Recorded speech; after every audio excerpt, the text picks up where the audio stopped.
खण्डमण्डलाकारं व्याप्तिं चराचरं तत्पदं दर्शितं तस्मै श्रीगुरुवे नमः। ज्ञानतिमिरान्धस्य ज्ञानाञ्जनशलाकया चक्षुरुन्मीलितं तं तस्मै श्रीगुरुवे नमः। गुरुब्रह्मा गुरुर्विष्णुः गुरुर्देवो महेश्वरो गुरुसाक्षात् परब्रह्म तस्मै श्रीगुरुवे तद्ब्रह्मं जगद्गुरुः तमेव विष्णुः। नमस्ते दोस्तों, सुषमा भक्ति ब्लॉग में आपका स्वागत है दोस्तों। तो चलिए दोस्तों, शिवपुराण की कथा सुनते हैं जो बहुत ही आनंददायक और फलदायक है। तो चलिए भक्तों सुनते हैं शिवपुराण की कथा। महाकाल ज्योतिर्लिंग महात्मा का पुनः वर्णन। ऋषियों ने कहा, हे महामते, भक्तों की रक्षा करने वाले इस महाकाल नामक ज्योतिर्लिंग की महिमा को हमें फिर से सुनाइए। सूर्य जी बोले, हे भी भक्तों के रक्षक महाकाल ज्योतिर्लिंग के भक्तिवर्धक महात्मा को आदरपूर्वक सुनिए। उज्जैनी नगरी में एक चंद्रसेन नामक राजा रहता था, जिसकी लोक मस्तकृत महेश्वर के मणिभद्र नामक एक गढ़ से मित्रता हो गई थी। एक समय उस मणिभद्र ने प्रसन्न होकर राजा चंद्रसेन को बड़ी सुंदर चिंतामणि प्रदान की, जो कौस्तुभ मणि के समान क्रांतिमय और सूर्य के समान प्रकाशित थी तथा जो निश्चय ही कल्याण देती थी।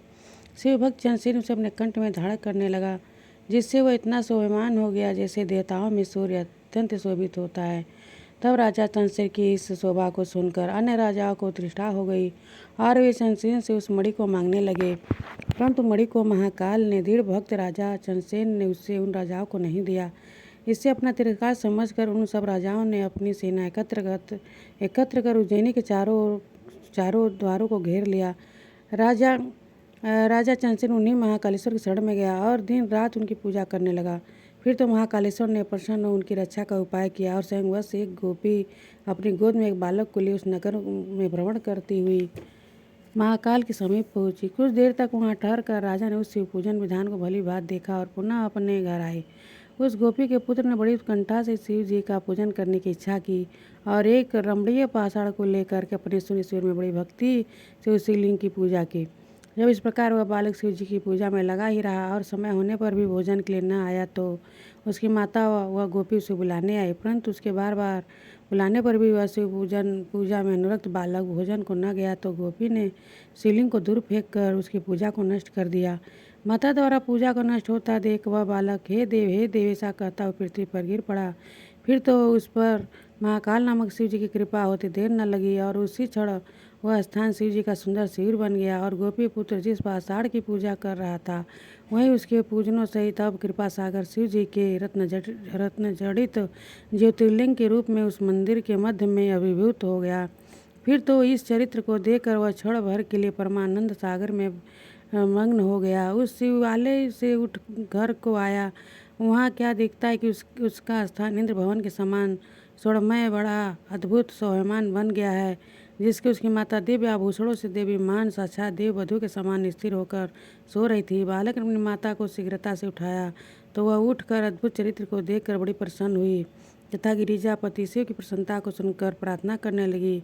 उस राजा ने भी अपना नियम समाप्त किया और रात्रि में वहां जाकर गोपीपुत्र के शिव के प्रश्नकारक प्रभाव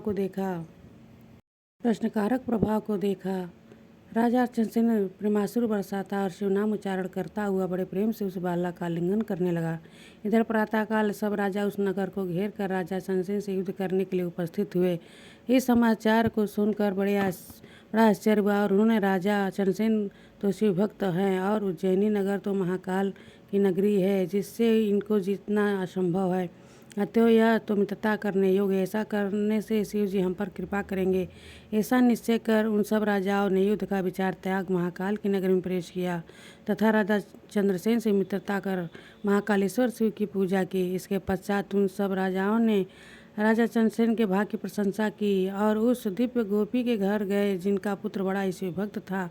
सभी राजाओं ने संपूर्ण देशों में जितने भी गोप थे, उसमें उसी को राजा बनाया। इसी समय वहाँ सब देवताओं के पूजित वानरों के राजा हनुमान जी प्रकट हो गए।